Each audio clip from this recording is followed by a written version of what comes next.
Et si tout ce qu'on vous avait raconté sur les dragons était faux? Et si ces êtres majestueux, souvent mal compris, étaient en réalité les gardiens d'une sagesse et d'une énergie sacrée?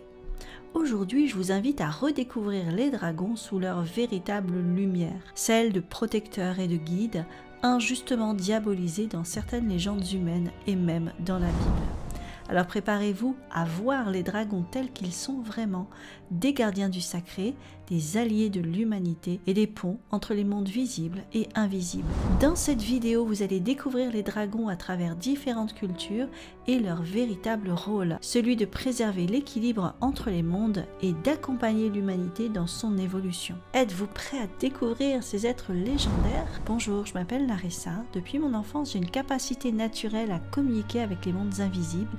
C'est ce qui m'a permis d'accompagner de nombreuses personnes hypersensibles à révéler leur véritable essence et à maîtriser leurs facultés extrasensorielles. Depuis plus de 20 ans, les dragons font partie de mes alliés dans mes différentes pratiques et dernièrement, les dragons m'ont confié une mission importante, celle de transmettre au monde qu'ils sont de retour et préparer ceux qui le souhaitent à œuvrer avec eux. Les dragons souhaitent rétablir leur véritable rôle auprès de l'humanité et collaborer avec ceux qui cherchent à construire un avenir aligné avec les lois universelles du vivant. Les dragons amérindiens. Dans les cultures amérindiennes, les dragons sont vus comme des gardiens de l'équilibre entre l'homme et la nature. Prenons Quetzalcoatl, le serpent à plumes. Ce dieu majestueux veille sur les cycles de la vie et symbolise l'union entre ciel et terre. D'autres figures, comme le Piazza, sont souvent mal comprises. Considéré à tort comme une créature redoutable, le Piazza était un gardien territorial protégeant des lieux sacrés face à des intrusions humaines. Ce sont des exemples parfaits de la manière dont les dragons, toujours bienveillants, ont parfois été contraints de se défendre. Les dragons asiatiques. En Asie, les dragons incarnent l'harmonie et le pouvoir. En Chine, ils sont les maîtres des éléments, protecteurs des eaux, des cieux et des terres.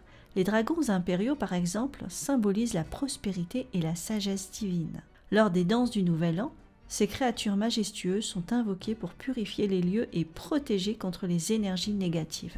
Au Japon, le dragon Ryujin, gardien des mers, agit comme un allié bienveillant des pêcheurs. Chaque dragon asiatique, à sa manière, œuvre pour maintenir l'équilibre des éléments et protéger l'humanité. Les dragons européens. En Europe, les dragons sont souvent décrits comme des ennemis dans les légendes chevaleresques. Mais ces récits cachent une autre vérité. Beaucoup de dragons européens étaient des gardiens, eux aussi, protégeant des trésors ou des lieux sacrés. Si des écrits comme celui de Saint Georges montrent des dragons terrassés, cela reflète souvent les ambitions humaines de conquête où certains hommes assoiffés de pouvoir ont cherché à s'accaparer leur magie. Les dragons n'ont jamais été maléfiques. Ce sont les actes des hommes qui les ont forcés à se défendre ou être perçus comme des menaces. Mais en Europe, il y avait aussi des cultures qui vivaient en harmonie avec les dragons. Les Celtes, par exemple, considéraient les dragons comme des gardiens de la terre et des portails énergétiques. Dans leur vision du monde, les dragons étaient les protecteurs des lignes telluriques, ces courants d'énergie vitale qui parcourent la planète. Ils étaient vénérés pour leur connexion profonde avec les éléments et pour leur rôle de guide spirituel. L'un des récits les plus célèbres de l'héritage celte est celui de Merlin l'Enchanteur, figure emblématique de la légende arthurienne. Merlin, qui possédait une connexion puissante avec les forces naturelles et magiques, était en lien avec les dragons. On raconte qu'il pouvait communiquer avec eux et qu'ils lui enseignaient les secrets de l'univers. Les dragons n'étaient donc pas des adversaires mais des alliés précieux dans la quête d'harmonie et de sagesse. Dans le symbolisme celte, les dragons apparaissent souvent comme des figures de pouvoir et de protection. Mais alors, ces contes et ces légendes étaient-ils plus que des histoires? Ont-ils voulu nous transmettre une réalité cachée pour que cela nous parvienne jusqu'à aujourd'hui? Et savaient-ils aussi que l'âge sombre approchait, qu'il fallait à tout prix préserver cette mémoire pour un temps où les dragons reviendraient parmi les hommes? Les dragons au-delà des mythes.